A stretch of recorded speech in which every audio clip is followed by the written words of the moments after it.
COVID has been really tough on Australian families. It's been a tough couple of years for the kids in particular. They've missed out on their schooling, they've missed out on some of their learning, despite the very best efforts of their schools. They've missed out on the social elements of school. They've missed out on the friendships, the playground friendships, the school sports, the inter-school debating, the camps, the 16th birthday parties, the school formals. It's been tough on kids, and that's why Labor has a $440 million plan to help our kids get back on track. This is a plan that would help schools like this upgrade to make the school environment safer for kids and school staff. Small grants perhaps to fix up the air conditioning, to put in a HEPA air filter, to open up the windows and doors that have been painted shut and let the natural ventilation through, to move some of the learning outdoors. Whatever it is that the school can do with a small grant to make the environment safer for kids and for hard-working school staff, we'd like to help them with that. The other element of this $440 million plan is on a focus on kids' well-being. It has been hard on kids. School is about learning, but it's also about friendship and it's about growing up. So this money would allow schools across Australia to perhaps hire a school psychologist, an extra counsellor a few days a week, or take other wellbeing measures, take the kids away on camp, do more school sports, whatever it is that would help the kids get back on track. I'm delighted today to be introducing Anthony Albanese, who has been such a strong supporter of making a difference for our kids, who's got a plan to get Australia back on track. Thanks, Anthony. Well, thanks so much, Tanya, and it's great to be in your electorate at this wonderful school here. And I thank very much the Principal and Father Paul for welcoming us here, and for the parents and students for telling us their stories about their experience over what has been a really tough couple of years. Students have had to learn at home. That places pressure on mum and dad. It places pressure on the students themselves. They've missed out on the experience of coming to school and that social interaction that's so important. Education is about learning maths, it's about reading and writing, but it's also about learning social interaction. It's about the skills that I know are developed at schools like this. This is the second time I've been back at this school, and it is a fantastic school. I went to St Mary's Cathedral. Some of these students will probably go down the road there when they reach high school. So many of my friends went to this school and had a great learning experience. This is a school in a disadvantaged community. It's a school which provides opportunity for people going forward. And one of the themes that I've said that I have as part of my Better Future for Australia plan is no one held back from opportunity, but also no one left behind. And one of the things that this program that's been developed by Tanya Plibersek and was announced by me as the centrepiece of my National Press Club speech last week is about making sure of that.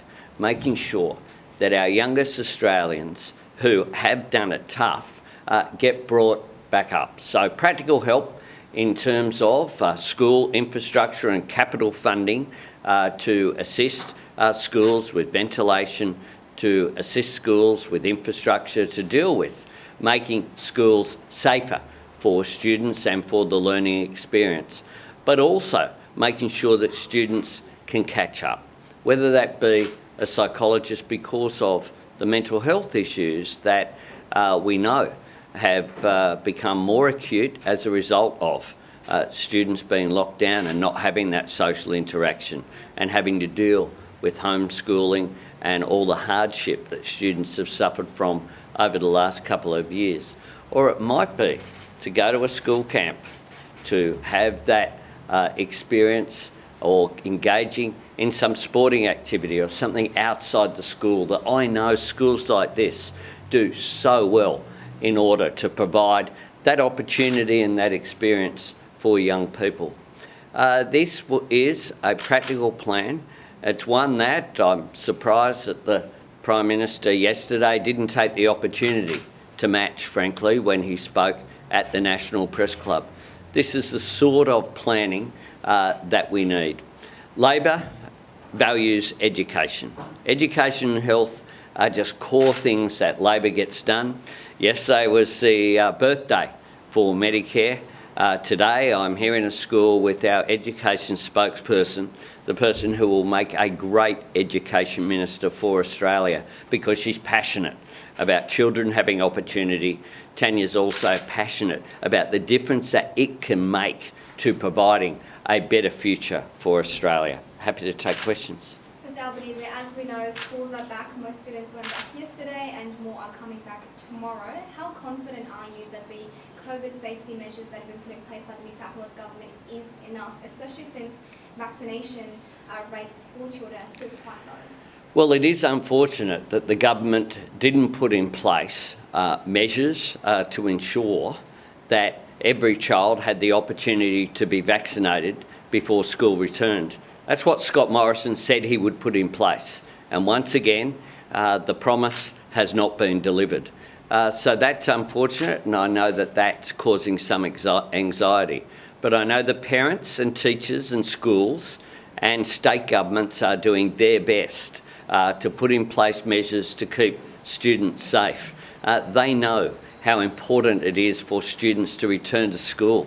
It's been really tough, and it is important that our youngest Australians have the experience and gain what they do in their earliest years. These years are vital for these young students here. And whenever I go into a school, I must say, it gives me great hope about Australia's future. Here today we have smart, articulate, optimistic young people. They've done it tough. They're not complaining about that. They're just outlining that as part of their experience. But I'm very confident that we can get this done. The state governments need to be given more support, and the federal government needs to deal with the problems that have been there now in the third year of the pandemic. They were too slow in getting people vaccinated because Scott Morrison said it wasn't a race. The truth is it always was a race. It's a race to ensure that everyone who wants to be vaccinated is able to do so. But whether it's our young people who are students or whether it be our aged care residents who still, many of them, haven't been offered a booster shot, this government have not stepped up on the basic fundamental responsibility that they had of fulfilling what they said would happen, which is ensuring that people do have access to vaccinations. Mr. Albanese, what would you have done differently to ensure that aged care residents could get their booster shots and that children could be vaccinated more quickly before school started? I would have provided it. I would have, as we said at the time, I would have done deals with pharmaceutical companies earlier to ensure there were more vaccines available sooner. I would have delivered on what the government said would happen. Remember, the priority people, such as aged care residents and aged care workers, were due to be vaccinated by March. It didn't happen. It didn't happen. And now, as a result of the slow rollout of the vaccine, you've had a consequential slow rollout of booster shots. And the government knew what the dates were for school coming back and simply didn't provide enough juvenile shots to be available so that every parent could have their child vaccinated who wanted to do so. Well, the Prime Minister has said that the government's goal is to achieve an unemployment rate with a 3 in front of it in the second half of this year. If you were to become Prime Minister, can you make the same promise? Absolutely. But the difference is that I'll be about secure work. This Prime Minister, if you're working a couple of days or in casual work, you don't have enough income necessarily to pay a mortgage, to plan to have your first child or an additional child. We need more security. And if the Prime Minister thinks that everything's all hunky-dory out there, it just shows how out of touch he is. The truth is that so many Australians are doing it tough. whilst the official unemployment rate is relatively low, what we know is that up to 2 million Australians are underemployed or unemployed. They want more hours. They can't get them. They can't get that secure work that you need to be able to pay the rent, to be able to pay your bills. And we know also that real wages aren't keeping up with the cost of living. And that's why people are under such extraordinary pressure. I think when every time that people hear the Prime Minister or a government minister tell them how good things are, then they're just shaking their head out there. The truth is that families, including families in this community, are really doing it tough. And what we need is more secure work. We need to lift wages. We need to lift living standards. We need to take pressure off families by having affordable childcare. We know the basic costs of living, whether it's food, whether it's childcare, whether it's petrol prices, are all going up and wages aren't keeping up. Just going off that then, will you commit to raising the rate of job seeker if Labor wins the next federal election? Look, every budget should give consideration to payments. That's what should happen, every budget. And we'll give consideration in every budget that we hand down to the payment system and to what is affordable and what is responsible and what people need.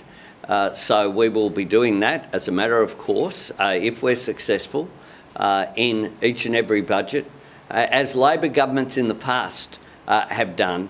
When it comes to the last time we were in office, for example, we had the largest ever increase in the pension in Australia's history, and that provided real support for people who needed it.